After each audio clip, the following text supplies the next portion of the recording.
프랑스의 철학자이자 소설가 장 폴 사르트르의 선택에 관한 명언입니다.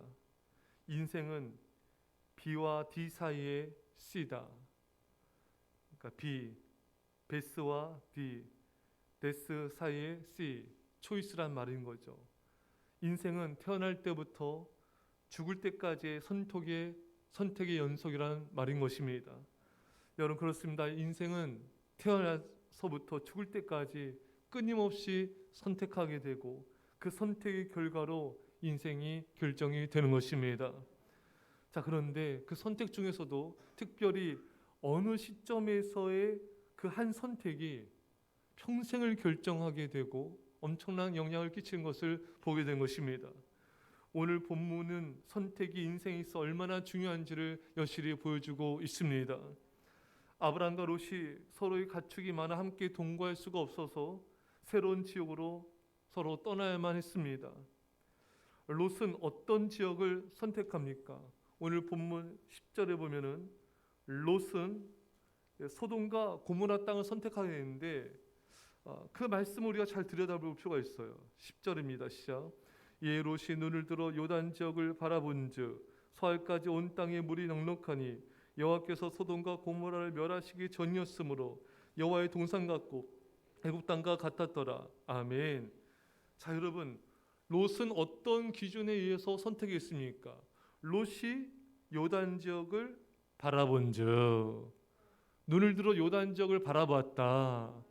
그냥 육신의 눈으로 보기에 좋은 땅을 선택했던 것입니다. 이게 물이 넉넉했던 거예요.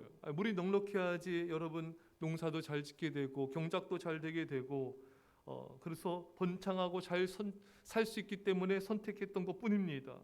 여호와의 동산처럼 아주 살기 좋아 보였던 거예요. 애굽 땅처럼 화려하고 정말 모든 이게 문명이 잘 이렇게 어느 도시보다도 발달되었다. 그래서 선택했던 것뿐인 것입니다. 여기에는 어떤 하나님의 기준과 말씀은 전혀 없었습니다.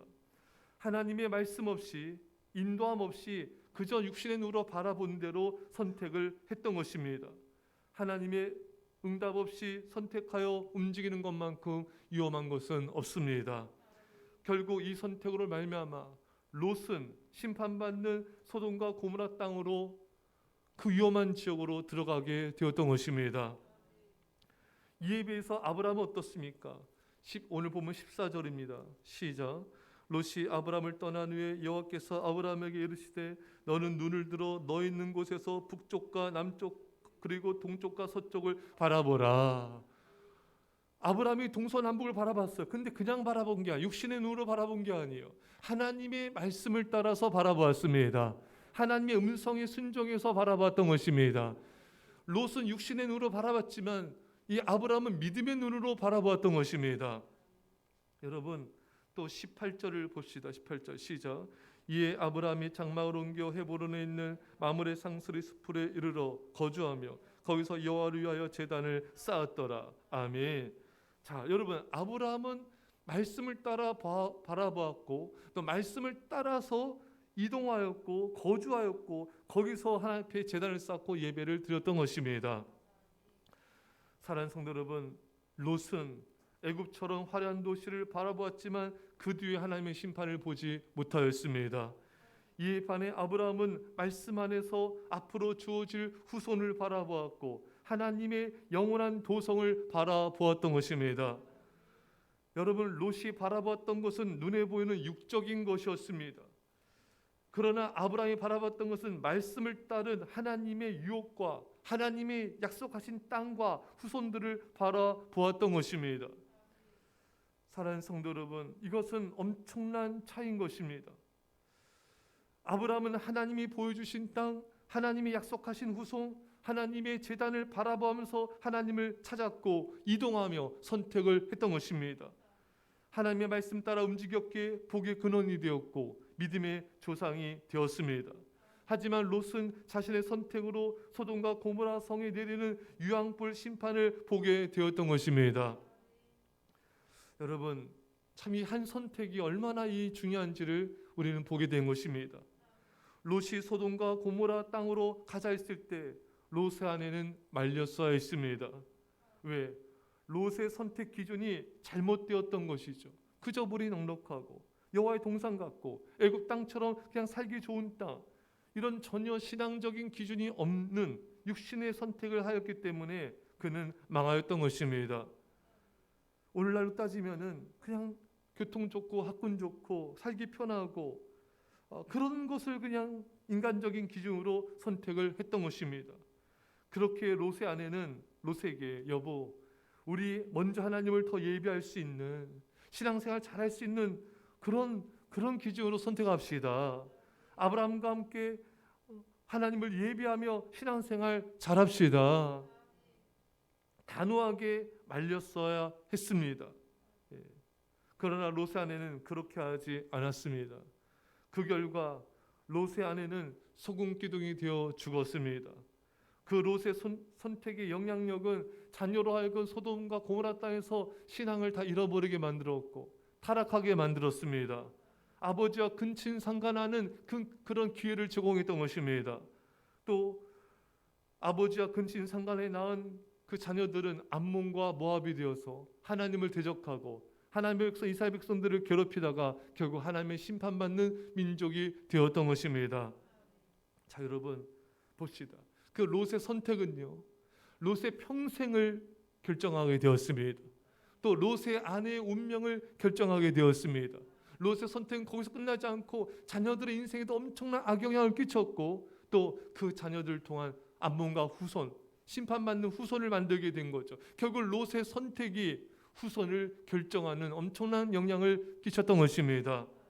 여러분, 우리의 선택은요, 나로 끝나지 않습니다.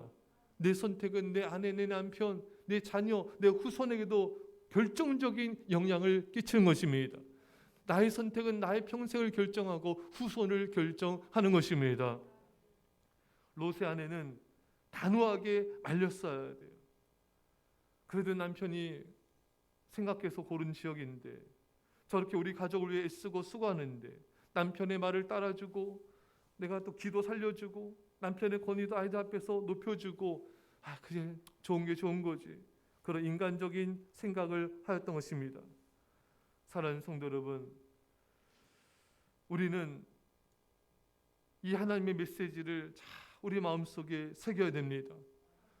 어떤 사람의 의견보다도 어떤 사람의 결정보다도 중요한 건 하나님의 뜻입니다. 내 가족이 아무리 수고했을지라도 하나님의 뜻에 위배된다면 따르면 안 되는 것입니다. 그 어떤 사람이 중요한 말을 한다 할지라도 하나님의 말씀이 가장 중요합니다. 여러분, 사람과 부딪히기가 싫어서, 사람과 다투기가 싫어서, 또 그 사람에게 상처를 줄까 봐 좋게 유야무야 넘어가서는 안 되는 것입니다. 하나님의 말씀에 우리 굳건히 서서 말씀을 따라서 단호하게 선택을 해야 되는 것입니다. 마가복음 10장 34절에 이하의 말씀에 내가 세상에 화평을 주러 온 줄로 생각하지 말라. 화평이 아니요 검을 주러 왔노라. 내가 온 것은 사람이 그 아버지와 딸이 어머니와 며느리가 시어머니와 불화하게 하려 함이라.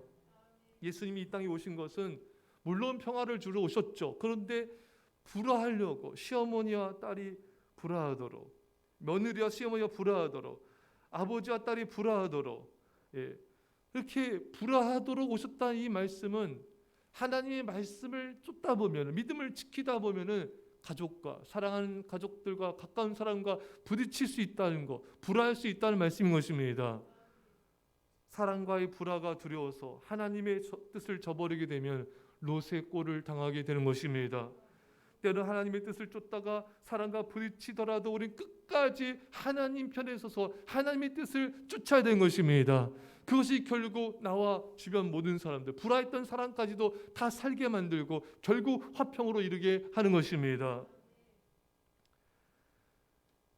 제가 그런 경우를 봤어요. 이 아들은 선교지로 가라는 하나님의 부르심을 받았는데 그 아버지가 가족들이 그게 만류하는 거예요. 특히 아버지가 그렇게 만류하는 거예요. 그래서 엄청나게 이렇게 다투고 불화하고 갈등을 갖고 이 아들도 굉장히 처음엔 고민에 빠졌어. 이거 이렇게 부모님이 싫어하고 온 가족과 부딪히면서 내가 선교지 가는 게 맞는가 이 고민했지만 계속 기도하면서 하나님의 뜻을 쫓으면서 하나님의 뜻은 선교지 가는 것이다. 그래서 이 아들이 선교지를 이제 가게 되는데 가장 이 아들이 힘들었던 게 뭐냐면 가족이 예수님을 안 믿어요. 내가 선교지 가면 이 부모님 어떻게 구원하냐 이거죠.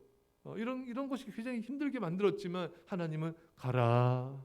선교지로 가서 복음을 전파하라. 그래서 갔어요. 갔더니 이제 시간이 지난 후에 그 아버지랑 가족이 이제 선교지에 아들이 어떻게 지내나 하나 믿지도 않지만 온 거예요. 아들 보러 온 거예요. 근데 아들이 선교지 사역하는 거 보고 또 아들과 함께 지내는 그 시간들을 통해서 이 아버지가 예수를 믿게 됐습니다. 할렐루야. 만약 인간적인 생각으로 아버지의 마찰이 두렵고 그냥 가족을 마음에 아프게 하지 않기 위해서 가지 않았더라면 그 가족은 구원받지 못할 수도 있었을 것입니다. 하지만 하나님의 뜻을 쫓아 나갔을 때 당장은 좀 불화할 수 있고 부딪힐 수 있고 어려워질 수 있지만 결국 하나님의 뜻을 순종한 그 사람에게 하나님의 은혜를 주시고 또 하나님께서 결국 잘되게 해주시고 화평케 하여 주시고 구원을 주시는 것입니다.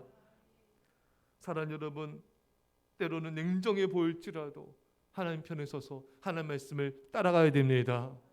그것이 나를 살리고 가족을 살리고 모두를 살리는 거예요. 그 믿음의 선택 하나가 너무나 중요한 것입니다. 우리는 어쩔 수 없지. 저 자식 먹여 살리면 어쩔 수 없지. 가정의 평화를 위해서 어쩔 수 없지. 상대방을 마음 아프게 하지 않고서 어쩔 수 없지. 그거 아니에요. 선택입니다. 하나님 편에서 하나님의 뜻을 따라 선택하면은 모두가 살게 되지만 아브라함이 그거잖아요. 롯처럼 그냥 가족들 편하게 해줘야지. 가족들 잘 사는 곳에 살게 해줘야지. 가족들 위해 자녀 위해서 이렇게 해야지. 그랬다가는 돌이킬 수 없는 결과를 가져올 수가 있는 것입니다. 아브라함의 그 믿음의 선택, 하나님의 뜻을 따라서 거주하고 하나님의 말씀 따라서 거기서 제단 쌓고 예배드리고 하나님 찾았을 때 그와 그 가족들 하나님 후손들을 하나님 축복하여 주시고 하나님 믿음의 명문가무로 세우시고 믿음의 조상으로 세우시고 하나님의 역사를 이루어 갔던 것입니다. 바로 그 믿음의 선택이 이 모든 것을 이루었던 것입니다. 선택이 두 사람의 운명을 바꿨어요. 아브라함과 롯의 운명만 바꾼 것이 아니라 아브라함의 후손과 그 롯의 후손의 자녀의 운명까지도 더 바꿔버렸습니다. 나의 선택은 나로 끝나지 않습니다. 나와 내 가족, 자녀들, 후손까지 엄청난 영향을 끼치는 그런 선택입니다. 사랑하는 성도 여러분, 그러려면 깨어 기도하셔야 돼요. 깨어 예배하셔야 됩니다. 하나님의 음성을 듣는 하나님과 동행하는 삶을 살아야 되는 것입니다. 그렇지 않고는 결코 믿음의 선택하기가 어렵습니다. 깨어 기도하지 않은 사람이, 말씀 안에 거하지 않은 사람이, 예배 가운데 거하지 않은 사람이 어찌 믿음의 선택을 할 수 있겠습니까? 그럴 수 없습니다. 우리는 깨어서 하나님 안에 거해야 되고 깨어 기도하는 삶, 순종하는 삶을 살아야 바른 믿음의 선택을 할 수 있고 그것이 우리 가정과 자녀와 후손과 모두의 운명을 살리게 되고 변화시킬 것입니다. 여러분과 제가 이 믿음의 삶을 통하여서 믿음의 선택을 하고 하나님의 영광 가운데 거하시기를 간절히 축원합니다. 기도하겠습니다. 사랑의 아버지 하나님, 롯처럼 인간적인 생각으로 아버지 하나님의 음성을 따라 말뜻을 따라 선택하지 않는, 그래서 이 선택으로 말미암아 모든 사람을 고통과 불행으로 몰아넣는 자가 되지 않게 하여 주시고 아브라함처럼 깨어 기도하며 깨어 예배하며 제단을 쌓고 하나님의 이름을 부름을 통하여서 믿음의 삶을 살게 하여 주시고 그 믿음의 삶 가운데 믿음의 선택을 하게 하여 주셔서 나와 가족과 후손을 살리는 그런 믿음의 아버지 백성들 다 되게 하여 주옵소서. 감사드리며 예수님의 이름으로 기도합나이다. 아멘. 우리